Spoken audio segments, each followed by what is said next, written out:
você provavelmente está jogando fora de 30, 50% das vendas que poderiam estar entrando na sua conta. Não porque o seu script é ruim, não porque o seu lead não tem dinheiro, mas sim porque você não sabe fazer follow-up. E aqui no Moff a gente já gerou mais de 7 dígitos com follow-up e recuperando clientes que no passado não compraram. E hoje eu vou te mostrar o exato sistema de follow-up que a gente usa. Quando mandar, o que mandar, em qual cadência e como refinar isso a cada semana para recuperar mais vendas. Se você já perdeu o cliente que sumiu depois da call, esse vídeo é para você. Meu nome é Matheus Uchoa, sou CEO do Moff e eu atuo há 11 anos no mercado digital. Desses 11 anos, 7 anos foram na linha de frente direta do comercial. E muitas vezes na minha carreira, o que me fez gerar milhões de faturamento não foram as minhas técnicas de venda, mas sim entender que nem sempre aquele cliente vai comprar naquele momento, mas que isso não é uma porta fechada para o futuro. Isso é uma porta que vai gerar relacionamento. E relacionamento traz confiança e confiança facilita a compra, inclusive trazendo entradas maiores e mais gordas. Foi isso que eu apliquei quando eu fui diretor comercial da operação do Marcos Striden em 2021 e é isso que eu aplico até hoje na nossa operação, para que mesmo com poucos seguidores no nosso perfil, a gente batesse 2 milhões de reais em 2025 com vendas de mentoria. Então vamos só alinhar um conceito que muita gente se perde aqui. Follow-up não é ficar enchendo o saco do lead, não é mandar e aí fechou toda hora, e nem ficar implorando resposta. O follow-up, ele é a arte de acompanhar o cliente renovando constantemente a janela de compra através da geração de valor. E ele existe por dois motivos principais. Um é o que eu já falei, renovar a janela de compra, que às vezes o cara quer, mas ele não estava no momento, ou seja, de cabeça, de time, financeiro para fazer essa aquisição. E óbvio que se você some durante uma janela de compra, ele vai querer comprar de outra pessoa e você acabou ficando para trás. E outra coisa que eu prego aqui muito forte é tempo de contato e ponto de tela. Tempo de tela é quanto tempo uma pessoa passa ali acompanhando e ponto de contato é quantas vezes vocês se falam ou se veem. Logo, cada vez que em um ponto de contato você estende seu tempo de tela e isso é positivo, você está galgando mais autoridade e confiança na cabeça do seu cliente para facilitar a compra. E qual que é a parte boa? Da próxima vez que uma conversa de compra vier, essa compra vai ser muito mais fácil. E o que é que as pessoas que melhor fazem follow-up elas têm em comum? Primeiro que elas realmente compartilham algo valioso para o lead, seja insights, curadorias, recomendações, práticas que ele pode adotar para o negócio dele.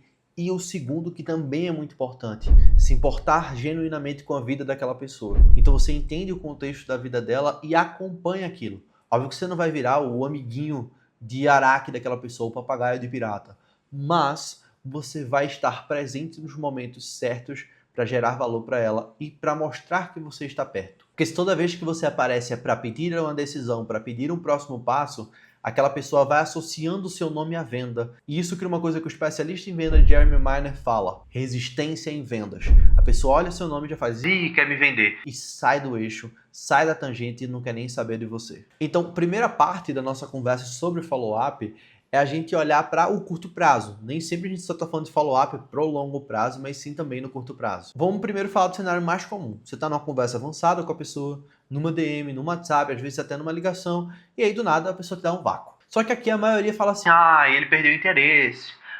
Ele não quer mais. E aí, o que acontece com a conversa? Deixa morrer. E para isso a gente tem um script e uma cadência para recuperar esses casos. Então vamos para scripts básicos para vácuo. Então esse script você vai usar quando você estava numa conversa, de repente a pessoa para de responder e você quer retomar o assunto, principalmente na hora de um agendamento. Primeira coisa que você faz no mesmo dia ou 24 horas depois do vácuo. Você manda fulano, ou seja, Matheus, Jorge, Mariana e uma interrogação. 48 horas depois, você vai mandar assim, fulano, algo aconteceu? E muitas vezes a pessoa só tá corrida e fala, não aconteceu, só tô corrido, vamos marcar e marca. E o terceiro caso, a terceira forma de fazer follow-up é ali depois de 4 dias, você manda esses 2 olhinhos. Eles são curiosos ao mesmo tempo que eles são um pouco cômicos e tiram um pouco daquele peso da venda. Eu já vi um cara, inclusive ele fazer follow-up e achei isso muito engraçado com a música do Gustavo Lima, Que Mal Te Fiz Eu. Ele mandava assim pra pessoa e falava assim, eu tava escutando essa música e lembrei de você. Então, uma das principais coisas antes de eu falar a última forma de você fazer esse script de curto prazo é você entender que muitas vezes não é o jeito tradicional e nem o script que a pessoa está acostumada, mas é a quebra de padrão que gera responsividade em vendas.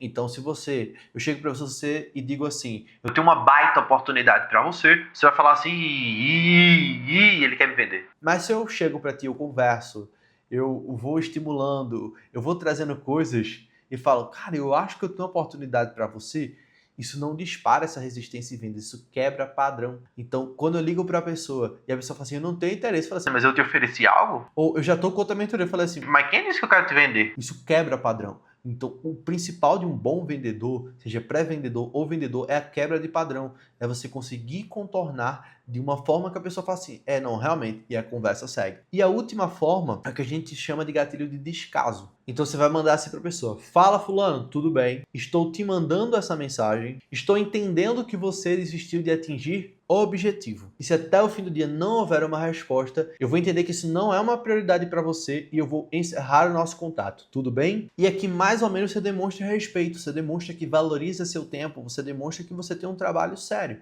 Isso vai criando essa cadência. Matheus, mas aí se eu falar um negócio desse, eu meter esse louco, aí talvez a pessoa não volte. Sim. Ou, na maioria das vezes que acontece, ela, não, peraí. E aí responde, tá? Então, o cara que ele tá muito desesperado para vender, tá muito disponível, muitas vezes ele passa essa resistência em vendas. Então, a partir do momento que eu digo assim, eu tô valorizando o teu tempo, então valoriza o meu, o lead ele responde melhor, porque ele entende que você não é desocupado. Então, quando a gente se mostra disponível demais, o lead fala assim, tá muito desesperado para vender. E antes de a pessoa, você está desesperado para vender, porque eu sei que é importante, a pessoa tem que estar mais desesperada para comprar do que você para vender, porque você que tem a solução, ela que tem o problema. Então aqui na tela você está vendo um super resumão com cada um dos dias o que você tem que fazer. Eu recomendo que você tire um print dessa tela. E ó, se você tirou um print dessa tela, essa tela fez sentido para você, vai lá no meu Instagram, @MatheusUchoaMF, não esquece de me seguir e me marca nos stories, que eu vou te mandar tudo isso aí escrito e um material completo de scripts para você de follow-up e várias formas daquilo que eu vou falar aqui no vídeo. E a parte 2 agora eu chamo ela de follow-up infinito, que é como acompanhar a pessoa sem parecer um mala. E isso daqui é uma arte, tá? É uma arte, nem todo mundo tem essa habilidade. Eu tava conversando com um grupo de clientes agora nesse domingo e eu falei, olha, tem clientes que são follow-up clássico e tem clientes que são follow-up de relacionamento. Tem cliente que ele não vai abrir brecha para falar dele, então vai ser um follow-up mais clássico. Como é que estão as coisas da mentoria, como é que estão as coisas do processo, tá progredindo em relação a não sei o quê. E tem clientes que eles são mais um follow-up de relacionamento. Então você precisa saber pela conversa ou pelo desenvolvimento qual é esse. Então se é um cliente que ele tende a ser mais expansivo e contar mais detalhes, o relacionamento se faz mais importante. Se ele é um cliente que é muito objetivo, muito focado em resultados, não adianta tentar fazer follow-up de relacionamento com ele. É um follow-up mais clássico mesmo, sobre resultados, sobre coisas que ele pode estar otimizando na vida dele. Então aqui agora eu vou te passar as formas que eu criei. Obviamente, muitas delas eu peguei de algum lugar, mas a maioria delas eu criei pautada na experiência do campo de batalha em vendas. Coisas que você pode fazer. Divulgar oportunidades exclusivas. Vou te mandar o link da nossa aula ao vivo que vai acontecer tal dia. É gratuito, vai ser muito bom ter você com a gente. 2. Enviar novos materiais, um relatório, um e-book, uma aula que você preparou. Fala assim, eu fiz essa aula esses dias, eu estou te enviando esse material. Você ainda tem interesse nisso? Está presente na rede da pessoa. Você viu um story que teve conexão, você responde. Você viu ali um post que fez sentido, você responde. Então você vai criando pontos de contato para que a pessoa lembre de você. Então nem sempre ela vai lembrar de você diretamente só pelo follow-up ali no WhatsApp, mas muitas vezes pelo Instagram, por um story, por alguma resposta que você está dando no YouTube da pessoa, que ela fala, ó fulano ali. Isso vai causando memória. 4, usar fatores de similaridade. Isso aqui é muito poderoso. Então sempre quando eu vou visitar uma nova cidade, eu sempre faço questão de pesquisar todos os clientes ou possíveis clientes que estão naquela cidade e falo assim, fulano, eu estou na tua cidade. O que é que isso gera? Uma nova ponte. Porque agora ele vai me dar recomendações daquela cidade, ele vai me dar coisas que eu posso fazer naquela cidade. E aí eu criei pelo menos mais alguns dias de follow-up. E aí eu posso chegar no fim desse período de viagem e falar assim, fulano, tô voltando agora para São Paulo, vamos marcar aquela conversa lá que estava pendente? Gostasse? Isso aqui é a estratégia de quem vive campo de batalha. Então aqui pode ser qualquer coisa. Pode ser, por exemplo, o fato de eu sou católico. Então eu vou falar de quaresma, perguntar como é que está sendo a quaresma para uma pessoa. Pode ser um time de futebol, pode ser um interesse em charuto, pode ser um interesse em esporte. Não tem limite isso aqui. Pode ser um interesse em viagem, não tem limite. É só você entender e conhecer mais profundamente o seu lead. Quinto ponto, fazer curadoria de conteúdo. Então você pegou coisas que são interessantes, você vai enviar para essa pessoa. Não necessariamente o conteúdo é seu, produzido por você, mas coisas que fazem sentido pro momento dele.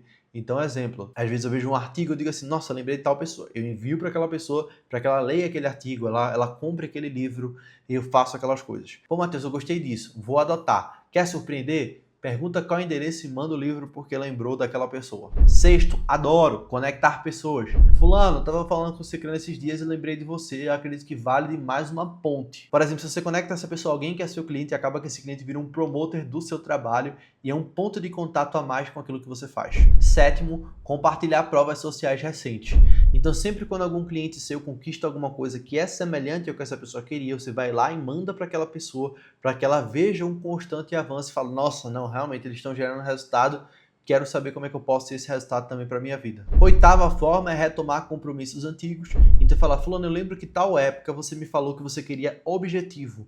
Como está isso hoje? Então, você retoma aquilo que foi trabalhado, porque você explora a coerência de, você me falou aquilo e como é que tá isso hoje. E o nono é adicionar urgência real. Então você vai chegar para ela e falar assim, eu tô abrindo aqui algumas vagas para um evento, para uma mentoria, para uma conversa comigo, e eu queria saber se você tem interesse em concorrer ou preencher alguma dessas vagas. Se fizer sentido, eu vou encaixar você como prioridade, já que a gente já teve um contato no passado. Então a cadência longa sugerida pode ser uma cadência de 7 dias, pode ser uma cadência de 15 dias, de 30 dias, 60, 90, 180, 365 dias. Então não é que você precisa ser xiita e falar todo mundo naquele mesmo momento, mas sempre quando você vê o nome daquele lead, você vai se perguntar como você pode gerar valor para a vida daquela pessoa e abrir uma nova porta de conversa. Parte 3 são os indicadores que você vai ter nesse processo. Então, no seu processo de pré-venda, você pode dividir assim. O contato gerado, que é a pessoa que você puxa ou te procura. A conversa, qualificada quando essa conversa ela passa para alguém que tem perfil. Proposta de reunião que você falou, bora para uma call, nem sempre a pessoa vai topar.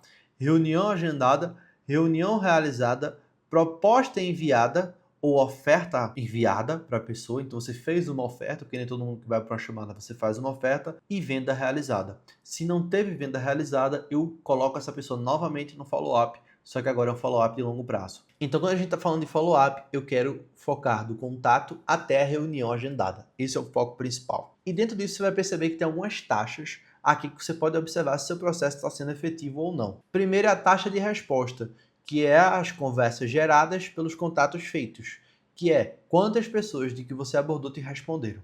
Se tem muita pouca gente, 5%, 2%, quer dizer que sua abordagem está ruim e ela precisa ser melhorada. Taxa de qualificação. Das pessoas que você conversou, das pessoas que você abordou, quantas eram qualificadas? Então, se é muito baixo, quer dizer que você está com baixa clareza de quem que é o seu cliente ideal. Ou, por exemplo, não está abordando essas pessoas. Taxa de agendamento. Taxa de agendamento é uma proporção de reuniões agendadas por contatos gerados. Isso vai acabar medindo a sua taxa de eficiência pelas pessoas que você aborda.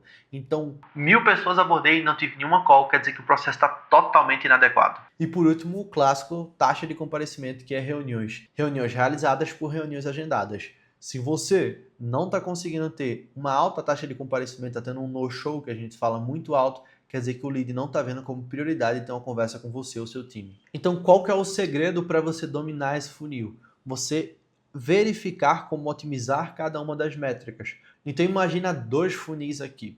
Você aborda 100 pessoas, dessas 100 pessoas, 10 respondem, dessas 10 que respondem, você faz 4 propostas de reunião, dessas 4 propostas de reunião, ou seja, ainda 2 reuniões você faz uma venda. Esse é o primeiro cenário. Segundo cenário é, você abordou 100 pessoas, dessas 100 pessoas, 25 responderam, dessas 25 que responderam, você conseguiu fazer 12 propostas de reunião, dessas 12 propostas de reunião, você conseguiu agendar 6 reuniões, dessas 6 reuniões, 2 vendas. Então, o que é que eu fiz? Eu só mexi nas eficiências. Então, mexi na minha taxa de resposta, mexi na minha taxa de agendamento, mexi na minha taxa de conversão, e aí o processo cresceu. Então, o processo de escala no comercial é um processo de otimização de métricas e não meramente só número. Você também tem que buscar eficiência. Então, a primeira vez que a gente bateu 100 mil no mês na nossa operação não foi de vendas novas, mas sim foi de follow-up dos últimos 3 meses de clientes que não tinham comprado. Então, o follow-up ele é capaz de ressuscitar a sua base de contatos, a sua base de pessoas interessadas e colocar caixa na sua operação o mais rápido possível. É isso que a gente recomenda para os nossos clientes quando eles entram e por isso que muitos conseguem bater grandes recordes de faturamento. Porque a gente não olha para o passado apenas como perdido, mas sim o passado é uma oportunidade para trazer pessoas no momento atual. E se você quer saber hoje como é que eu, Matheus, faria para multiplicar seus resultados em vendas, para multiplicar o seu faturamento através do follow-up, por favor, aqui abaixo eu estou deixando o diagnóstico de escala na descrição. Então você vai lá, se inscrever e a gente vai marcar uma conversa para eu te mostrar o passo a passo para que você consiga, sim, extrair vendas do follow-up e conseguir aumentar o seu faturamento sem fazer um esforço gigantesco, mas apenas implementando isso. Espero que esse vídeo tenha sido bom para você. Se inscreva no canal e a gente se vê nos próximos vídeos aqui no YouTube.